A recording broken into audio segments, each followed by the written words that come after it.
नमः शिवाय। सनातन धर्म की जय हो। नमस्कार दोस्तों, प्रिय भक्तों, आपके अपने इस YouTube चैनल में बहुत बहुत स्वागत है। दोस्तों, भगवान भोलेनाथ ने बताया स्त्री को कौन सा फूल सूंघने मात्र से ही उसे पुत्र रत्न की प्राप्ति होती है। तो दोस्तों, मैं इस कथा का श्रवण करा रही हूँ, जिसे बहुत ही शांत एवं प्रसन्नचित्त मन से सुनिएगा। दोस्तों, यदि चैनल पर नए हैं तो कृपया चैनल को सब्सक्राइब करके बेल आइकन को प्रेस कर लीजिए, जिससे आप सदैव सनातन धर्म से जुड़े रहेंगे।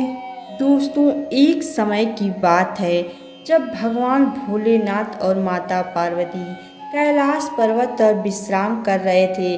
तभी माता पार्वती भगवान भोलेनाथ से कहती हैं, हे स्वामी, मैंने एक गांव में आपका बहुत ही सुंदर मंदिर देखा।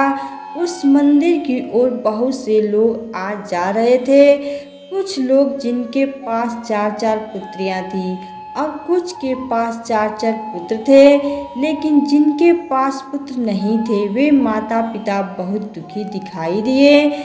वे पुत्र प्राप्ति के लिए अनेक पूजा पाठ कर रहे थे, लेकिन उनकी सूनी गोद नहीं भर पा रही थी। मुझे समझ नहीं आता कि ऐसे माता पिता जिनके पास पुत्र नहीं है उनकी गोद कैसे भर सकती है और किस प्रकार से उन्हें पुत्र की प्राप्ति हो सकती है। दोस्तों, भगवान भोलेनाथ मुस्कुराए और बोले, हे देवी पार्वती, मैं तुम्हें एक ऐसे फूल के बारे में बताने जा रहा हूँ जिसके सूंघने मात्र से ही पुत्र की प्राप्ति हो जाती है। तब माता पार्वती अचंभित होकर बोली, हे प्रभु, कृपया मुझे उस फूल के बारे में शीघ्र ही बताइए। वह कौन सा फूल है जिसके सूंघने से पुत्र की प्राप्ति होती है और उसे किस प्रकार प्राप्त करना चाहिए। तब भगवान भोलेनाथ कहते हैं, हे पार्वती, मैं तुम्हें उस फूल के बारे में विस्तार से एक कथा के माध्यम से सुनाने वाला हूँ, इसलिए इस कथा को पूरा सुनो और जो भी महिलाएं इस कथा को पूरा सुनती हैं उसे पुत्र प्राप्ति के लिए कभी चिंतित नहीं रहना पड़ेगा। दोस्तों, फिर भोलेनाथ कथा को सुनाना प्रारंभ करते हैं। दोस्तों, एक बार की बात है, एक किसान था जिनकी 6 बेटियां थी। 5 बेटियों की शादी हो चुकी थी और उन सबको केवल बेटियां ही हुई थी। किसी को भी पुत्र नहीं हुआ था। किसान इस बात को लेकर बहुत चिंतित था कि उसकी सभी बेटियों को पुत्र नहीं हुआ और उसे डर था कि उसकी छठी बेटी को भी पुत्र नहीं होगा। उसकी छठी बेटी अभी अविवाहित थी और माता पार्वती एवं शिव जी की बड़ी भक्त थी। किसान की चिंता बढ़ती जा रही थी कि अगर उसकी छठी बेटी को भी पुत्र नहीं हुआ तो समाज में लोग क्या कहेंगे और वह कैसे अपनी इज्जत बचाएगा। इसके अलावा किसान को इस बात का भी दुख था कि उसे स्वयं भी पुत्र नहीं हुआ और उसकी 5 बेटियों को भी नहीं हुआ था। किसान अक्सर जंगल में काम करने जाता था और अपनी सबसे छोटी बेटी को भी अपने साथ ले जाता था ताकि वह उसकी मदद कर सके। एक दिन किसान जंगल में काम कर रहा था और काम करते करते काफ़ी देर हो गई। दोपहर की तेज धूप में किसान थक गया और उसने गर्मी से परेशान होकर अपने कपड़े उतार दिए और घास पर रख दिए। फिर वह काम में जुट गया। जब उसका काम समाप्त हो गया तो उसने अपनी बेटी से कहा, बेटी, जाओ मेरे कपड़े लेकर आओ। जब उसकी बेटी घास के पास पहुंची तो उसने देखा कि वहाँ एक नाग बैठा हुआ है। वह नाग को देखकर घबरा गई और डर के मारे वापस अपने पिता के पास आकर बोली, पिताजी, वहाँ एक नाग है, मैं उसे उठाने से डर रही हूँ, मुझे क्या करना चाहिए। तब किसान ने अपनी बेटी की बात सुनकर कहा, डरने की जरूरत नहीं है, तुम उस नाग को एक तरफ हटा दो और मेरे कपड़े लेकर आओ। ऐसा कहकर किसान घर चला गया। दोस्तों फिर आगे भगवान भोलेनाथ कहते हैं, हे देवी पार्वती। फिर उसकी बेटी भी किसान के पीछे पीछे घर आ गई। फिर अगले दिन बेटी को फिर से जंगल में जाना था। उसने कहा, पिताजी आप परेशान ना होइए, आप नागों को दूर फेंकने के लिए कहते हैं, मगर यदि मैं नाग को फेंक दूंगी तो उसे चोट लग जाएगी। किसान की लड़की मन ही मन उस नाग की मदद करना चाहती थी। वह अपनी छोटी बेटी की बात को सुन करके किसान ने कहा, मुझे मेरे कपड़े ला कर दो, आगे तुम्हें उस नाग के साथ में कैसा व्यवहार करना है यह तुम जानो। दोस्तों इस प्रकार किसान की बात सुन करके किसान की छोटी बेटी उस नाग के पास गई और उस नाग से कहा, मेरे प्यारे छोटे भाई, क्या तुम लेटने के लिए मुलायम जगह चाहोगे? वही नाग ने किसान की पुत्री की ओर उज्जवल और मैत्रीपूर्ण आंखों से देखा, मानो वह कुछ कहना चाहता हो। इसलिए किसान की लड़की ने उस जहरीले नाग के भाव को समझकर कि कुछ खरपतवार इकट्ठा की और उस नाग के लिए एक अच्छा सा नरम जगह बना दी और फिर उस नाग से कहा, तुम इस नरम जगह में लेट जाओ। वह नाग किसान की लड़की से कहने लगा, क्या तुम मेरी सेवा में आना चाहोगी? मैं जानता हूँ तुम्हारे पिता बहुत ही गरीब हैं और वह मुझे दूर फेंकना चाहते थे क्योंकि उन्हें उनके कपड़े मिल सके, क्योंकि मैं गर्मी में बहुत परेशान हो रहा था, इसलिए तुम्हारे पिता के कपड़ों में बैठ गया। तुम बहुत अच्छी लड़की हो, मैं तुम्हें पसंद करता हूँ। तुम केवल मुझे अपने साथ घुमाने के लिए ले चला करो, इसके लिए मैं तुम्हें रोजाना बहुत सारा धन दूंगा और मजदूरी और खाना भी दूंगा। यदि तुम 3 वर्ष तक ऐसा करोगी तो मैं जादू से छुटकारा पा लूँगा, क्योंकि मैं एक जादुई राजकुमार हूँ और फिर राजकुमार बनते ही यानी अपने असली रूप में आते ही मैं तुम्हारे साथ में विवाह कर लूँगा। दोस्तों फिर आगे भगवान भोलेनाथ कहते हैं, हे देवी। वही नाग की बात को सुनकर वह लड़की तैयार हो गई। लड़की ने कहा, मैं आपकी सेवा करने के लिए तैयार हूँ, आप जैसा कह रहे हैं मैं वैसा ही करूँगी। तो नाग ने कहा, फिर कल इसी समय पर तुम आ जाना। और फिर वह लड़की वापस आने का वचन देकर अपने पिता के कपड़े लेकर के घर वापस आ गई। वही रात को खाना खाने के बाद सो गई और फिर जब सुबह को उठी तो उसने अपने पिता किसान से कहा, पिताजी आपके कपड़े मैंने लाकर आपको दे दिए। अब तक आपकी गरीबी देखी है, मैं काफ़ी समय तक घर पर रह चुकी हूँ। अब मैं दुनिया में अपनी किस्मत आजमाने जा रही हूँ। आप मुझे जाने की अनुमति देने की कृपा करें। फिर दोस्तों वह किसान अपनी लड़की को कहीं भी जाने की अनुमति देना नहीं चाहता था, तो फिर भी वह लड़की अपने पिता से कहा, चाहे उसे भीख ही क्यों ना मांगनी पड़े, मगर अब मैं भाग्य को बदल कर ही रहूँगी। और ऐसा कह कर के किसान की लड़की जो थी जंगल में चली गई। फिर वह जंगल में गई और जल्दी ही उसे वही नाग मिल गया। फिर वह उसके आने से बहुत ही प्रसन्न हुआ और नाग ने उससे कहा, अब तुम आ गई हो तो मुझे थोड़ा इधर उधर घुमाने के लिए ले चलो। तब किसान की लड़की ने वैसा ही किया। फिर किसान की लड़की ने उस नाग को अपने पीछे पीछे घूमने के लिए लेकर चल दी। दोस्तों फिर आगे भगवान भोलेनाथ कहते हैं, हे पार्वती, जब शाम में घुमाते घुमाते पहले ही दिन का समय समाप्त हुआ तो उस जंगल में एक शानदार महल अचानक प्रकट हो गया। जो उस महल में एक बड़ा सा कमरा था जिसमें एक बड़ी मेज थी जो खाने पीने की चीज़ों से सजी हुई थी, जो उस लड़की अपने पूरे जीवन काल में कभी नहीं देखा था।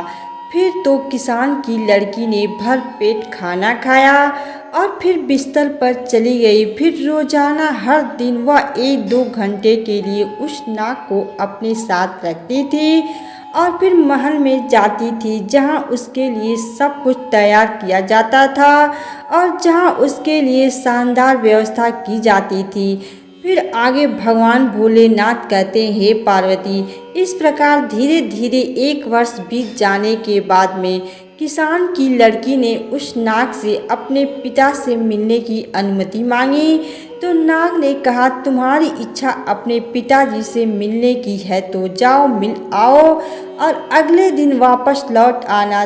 दोस्तों, फिर नाग इस शर्त पर सहमत हुआ कि वह तुरंत लौट आएगी।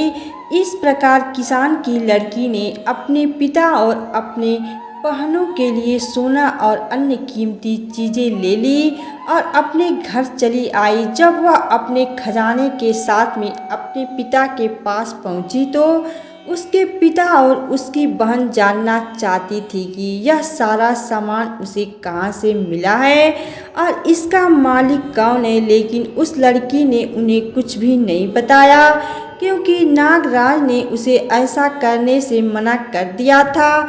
यहाँ तक कि किसान और उसकी 5 बेटियों ने उसको बहुत ज़्यादा मारा पीटा, लेकिन उसने कुछ भी नहीं कहा। और वहीं अगले दिन वह लड़की उस नाग के पास वापस जंगल में चली गई और फिर उस नाग को हर दिन 1 या 2 घंटे तक घुमाने ले जाती रही। इस प्रकार दूसरे वर्ष के अंत में एक बार फिर वह अपने पिता और अपनी बहनों से मिलने गई और इसी प्रकार तीसरे वर्ष के अंत में भी मिलने गई। इसी प्रकार वही जब किसान की लड़की तीसरी बार नाग को छोड़ करके अपने पिता और अपनी बहनों से मिलने के लिए गई, उससे जानने से पहले नाग ने कहा था कि आज तुम तुरंत लौट कर आना, कल तक नहीं रुकना। इस प्रकार वह लड़की आने का वचन दे करके उस नाग को छोड़ करके चली गई।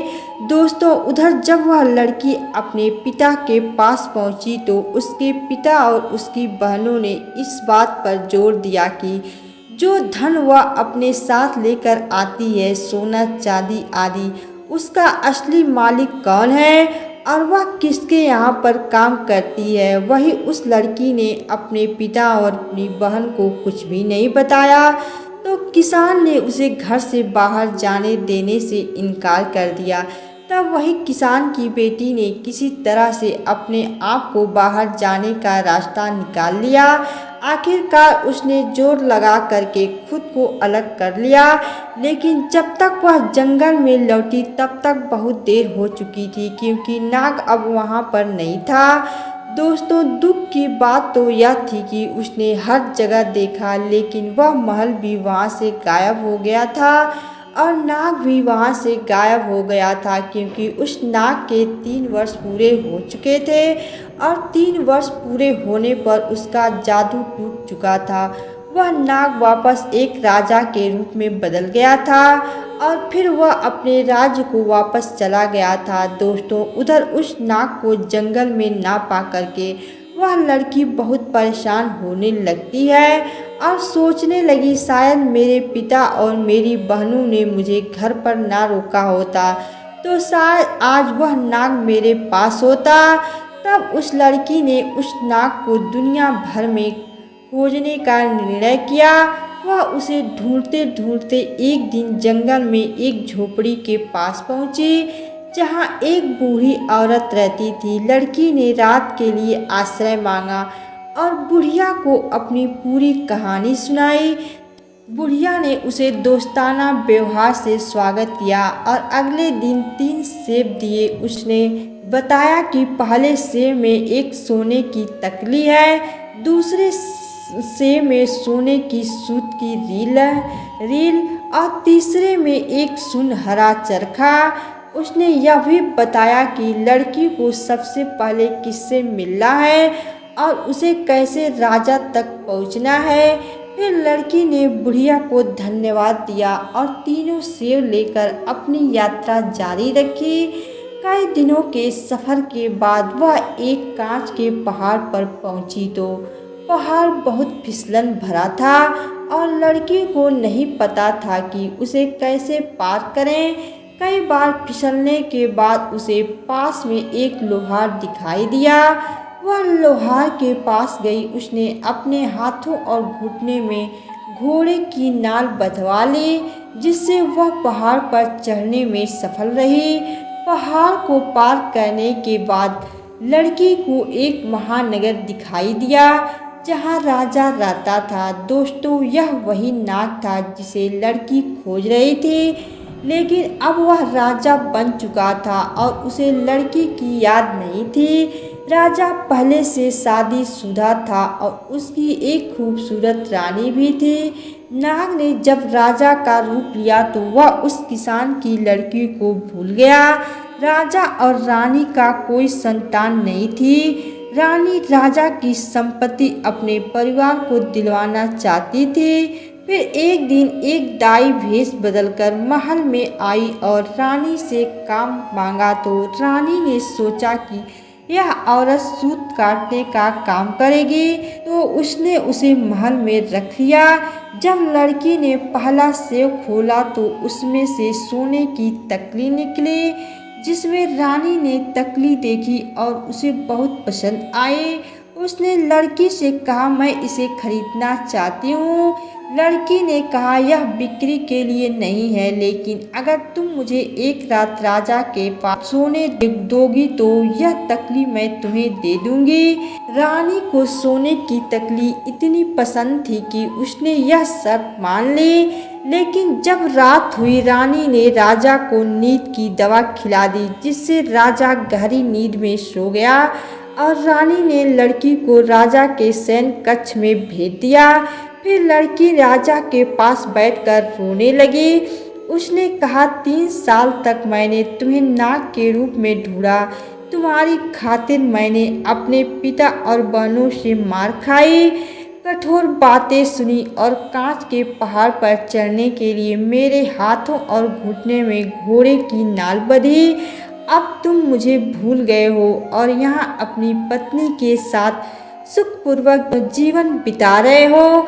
दोस्तों, लेकिन राजा तो नींद में था और लड़की की बातें सुन नहीं सका, क्योंकि रानी ने उसे दवा दे रखी थी ताकि वह कुछ ना सुन सके।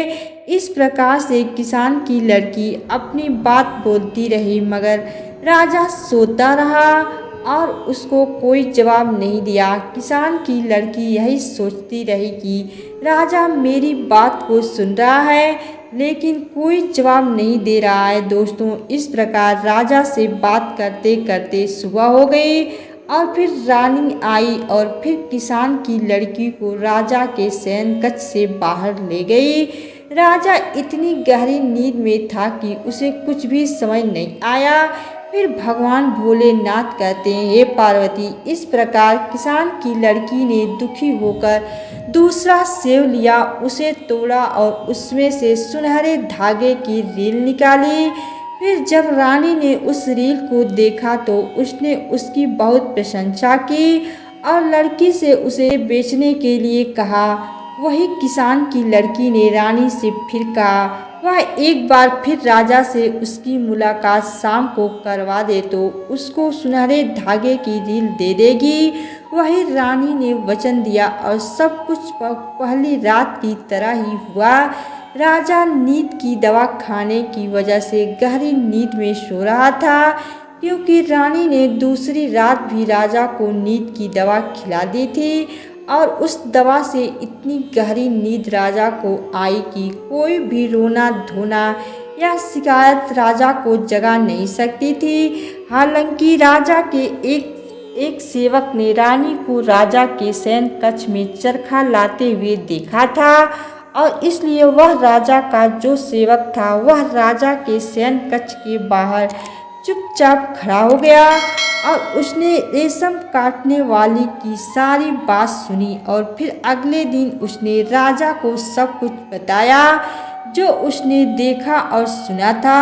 इस प्रकार जब राजा को मालूम पड़ गया कि जब मैं नाग था और एक लड़की ने जो किसान की लड़की थी मेरी बहुत सेवा की और मैंने उससे शादी का वादा किया था, आज वह मुझे ढूंढते हुए मेरे महल तक आ गई है। मुझे उससे मिलना चाहिए। दोस्तों, लेकिन राजा क्या कर सकता था। सुबह होते ही रानी जो थी उस किसान की लड़की को राजा के शयन कक्ष से बाहर ले गई थी। दोस्तों, इधर तो राजा किसान की लड़की से मिलने के बारे में सोच रहा था और उधर किसान की लड़की ने अपना आखिरी सिप खोला तो वह सुनहरे चरखे वाला था। वही जब रानी ने इस बार सुनहरा चरखा देखा तो उसने कहा, यदि वह उसको सोने का चरखा दे दे तो वह इस रात को भी राजा के साथ उससे सोने देगी। वही किसान की लड़की मान गई। उस शाम रानी ने एक बार फिर अपने राजा को नींद की दवा दी, लेकिन इस बार राजा सचेत था क्योंकि इस बार सेवक के द्वारा उसे सारी बात मालूम पड़ चुकी थी। वही राजा ने इस बार दवा पीने का केवल नाटक किया। उसने चुपके से दवा को डस्टबिन में डाल दिया और फिर लेट गया और सोने का नाटक करने लगा। वहीं जब राजा सो गया तो रानी जो थी किसान की लड़की को यानी सूत काटने वाली को राजा के शयन कक्ष में लेकर आ गई। लड़की उदास होकर के राजा के बिस्तर के पास में गई और वहीं पर खड़ी होकर फूट फूट कर रोने लगी और कहने लगी, अब मुझे पता चला है कि कृतज्ञता दुनिया का चलन है। 3 साल तक मैंने तुम्हें नाग रूप में तुम्हारी खातिर की। मुझे अपने पिता और बहनों से मार और कठोर शब्द मिले। कांच के पहाड़ पर चढ़ने के लिए मेरे हाथ और घुटने में घोड़े की नाल बंधी थी और तुम यह सब कुछ भूल गए और रानी की साथ में रह करके सुखपूर्वक जीवन जी रहे हो। अब मेरा क्या होगा। फिर आगे भगवान भोलेनाथ कहते हैं, हे देवी पार्वती। इस बार राजा सब कुछ चुपचाप सुनता रहा लेकिन सोने का नाटक करता रहा। राजा ने मन ही मन सोचा कि एक मेरी रानी है जिसके लिए मैं इतना प्यार करता हूँ और वह मेरी संपत्ति को अपने मायके वालों को देना चाहती है, वह मुझे सम्मान तक नहीं देती। वहीं दूसरी ओर एक गरीब किसान की बेटी है जो मुझे ढूंढते हुए यहाँ तक आई और जब मैं नाग के रूप में था तब उसने मेरी सच्चे दिल से सेवा की। यह सब सोचकर राजा ने अगले दिन एक बड़ा उत्सव और भोजन का आयोजन किया। राजा ने रेशम काटने वाली उस किसान की बेटी को अपने दाहिनी ओर बैठने के लिए आमंत्रित किया। फिर भरे दरबार में राजा ने उस किसान की लड़की से विवाह कर लिया और सभी ने आनंद पूर्वक भोजन किया। फिर शादी के बाद जब पहली रात किसान की बेटी सो रही थी जो कि लक्ष्मी जी की उपासक थी, वह मन ही मन पुत्र की कामना लेकर सो रही थी। उसी रात लक्ष्मी जी उसके सपने में आई और उससे कहा, बेटी चिंता मत करो, मैं तुम्हें एक ऐसे फूल के बारे में बताती हूँ जिसे मासिक धर्म समाप्त होने के बाद कोई भी स्त्री सूंघे और फिर पति के साथ मिलन करे तो निश्चित ही उसे पुत्र की प्राप्ति होगी। माता लक्ष्मी ने आगे कहा, बेटी शाम को सूर्यास्त के समय बगीचे के उत्तर पश्चिम कोने में लाल गुलाब और सफ़ेद गुलाब के फूलों की टहनी को, जिस पर सुंदर और पूर्ण विकसित गुलाब लगे हों, एक थाली से ढक देना चाहिए। फिर अगली सुबह सूर्योदय के समय उसे हटा देना चाहिए। यदि तुम्हें पुत्र चाहिए तो लाल गुलाब को सूंघना और पुत्री चाहिए तो सफ़ेद गुलाब को सूंघना। ध्यान रहे, गलती से दोनों फूलों को एक साथ सूंघना नहीं चाहिए। किसान की बेटी ने राजा को अपने इस स्वप्न के बारे में बताया। फिर राजा ने एक सुंदर बगीचे में सफ़ेद और लाल गुलाब के पौधे लगवाए। जब पौधों पर फूल खिले तो राजा ने एक सफ़ेद और एक लाल फूल की टहनी को लेकर रात में उल्टा दबा दिया। सुबह किसान की बेटी ने मासिक धर्म से निवृत्त होकर स्वच्छ हो जाने के बाद लाल गुलाब को सूंघा और राजा के साथ संबंध स्थापित की। इससे उसे गर्भ धारण हुआ और समय पूरा होने पर उसने एक पुत्र को जन्म दिया, जिससे राजा ने इस खुशी में पूरे राज्य में ढोल नगाड़े बजवाई और मिठाइयाँ बांटी। इतना नहीं, किसान की बेटी ने अपने पिता और बहनों को भी इस फूल की शक्ति के बारे में बताया। यहाँ तक कि उसने राजा की पहली रानी को भी यह बात बताई। जो लोग पुत्र चाहते थे उन्होंने लाल गुलाब को सूंघा और उन्हें पुत्र की प्राप्ति हुई, जबकि जिन्हें पुत्री चाहिए थी उन्होंने सफ़ेद गुलाब को सूंघकर पुत्री को जन्म दिया।